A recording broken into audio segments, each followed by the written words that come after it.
What is going on, everyone? Hopefully you all having a great day. I absolutely am. In this episode, we're going to talk about how to increase the longevity of your raised beds. This is a big topic that costs gardeners a ton of money and a ton of hassle, and there's a very, very simple fix. So hopefully this video is not going to be too long. I don't think it really has to be because it's pretty self-explanatory, but it's something that I do not see enough, unfortunately, and it's just so simple. So oftentimes gardeners talk about longevity of their beds in terms of rot resistance, whether or not you're using a stain or an oil to saturate the bed to prevent it from being rotted away, or sometimes people go with cedar, things like that.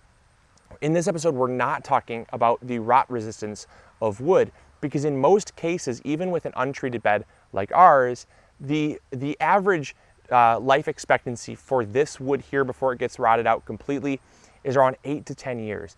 8 to 10 years. Now that obviously depends on your climate and how wet your seasons get and things like that.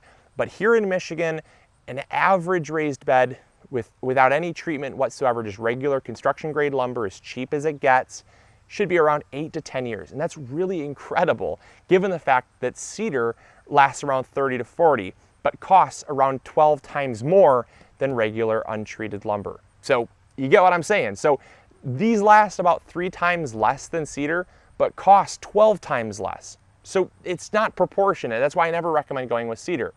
But that's not what I'm filming this episode on. Regardless of what you choose for rot resistance, that's not the number one reason why gardeners lose their raised beds, folks.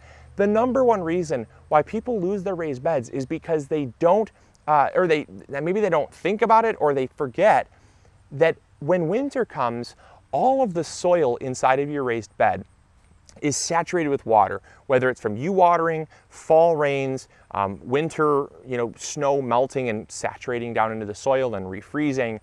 That soil, once it's saturated with water and it freezes, it needs to go somewhere. Soil, when it's filled with water, much like anything when it's filled with water, expands. If you take a pop can, throw it in the freezer, bad things happen. You've probably figured this out at least once in your life, at least I have, and you just forget about it, and all of a sudden you have an absolute mess. Because what happens is that the container cannot contain the force of water when it expands. Even if you have solid brass hose fittings, if you leave water in there in the winter and you don't get them out, the water freezing will crack those brass fittings. That is solid metal, folks.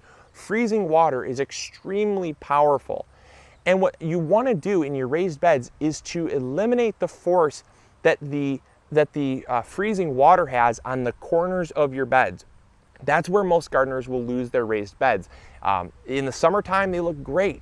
The corners are all nice and flush, and everything is all square and level. It looks great, and you're thinking to myself, oh yeah, I've got myself some beautiful raised beds. And then in the springtime, that's when disaster strikes. That's when you come out to your garden after all the snow melts and you say, what the heck? All of my beds are popping out at the corners, the soil's leaking out, it looks like a mess. What am I going to do? And then oftentimes gardeners just get discouraged and they just end it right there and say, whatever, I'm just gonna leave it and it's gonna look terrible. But there's a very, very simple fix. It's a very simple fix, and that is using brackets.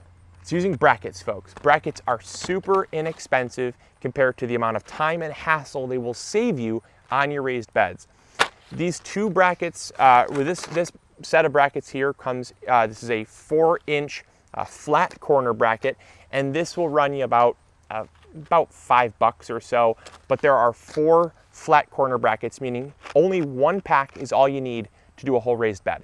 So that is about $5 for a whole raised bed. And then these here are about $4.50 a piece, and you need 2 of them. And these are the 2.5-inch corner brackets. These are flat, these are corner here. And you'll need 2 of these for a full bed because they only come 2 per pack. So 4 and 2, that means you'll need 3 total. It's about $15 per bed.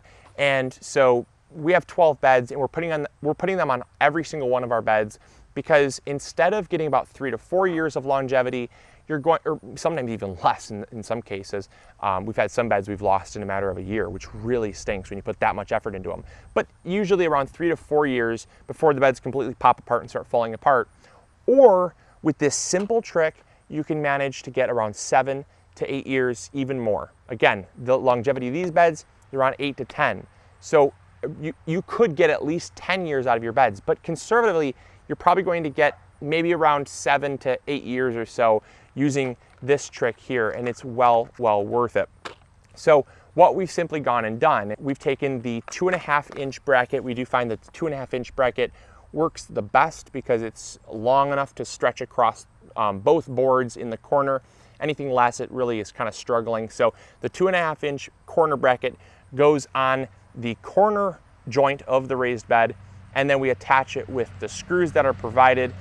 Longer would be a little bit better, but to save money, I think these are going to be ample, especially where there's 6 points of contact on each bracket. That's more than enough. And then also we'll take the 4-inch flat corner bracket and also use the screws provided and attach one flat corner bracket to each corner. And that will provide the top support so that the bed doesn't skew from side to side, and that's sometimes what happens as well.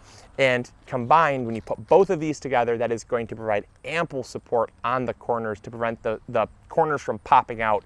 And plus, also another thing that I did think is worth mentioning is you have other external forces pushing in on the bed. You have your, whatever you use to screw in the beds, we use 3-inch galvanized deck screws. That's a lot of, there's a lot of strength pushing in on the beds to prevent them from popping out. But we also have the force of all the wood chips pushing in. We have about 5 to 6 inches of wood chips pushing in on the raised beds. That also helps a lot as well to prevent any popping out. And once you combine all of those together, that is more than enough to contain the soil within the raised bed. I can tell you that this $15 tip is going to save you, I mean, my goodness, it'll save you hundreds in time and hassle and money refixing the problem. So just do it right the first time and you'll be happy you did. So as always, this is Luke from the MIgardener channel reminding you to grow big or go home. If you like this video, throw a like up there. It definitely helps us out. And if you have not yet subscribed, please do that as well because you'll love all the videos we have coming out. So as always, I'll talk to you all later. This is Luke from the MIgardener channel. See ya. Bye.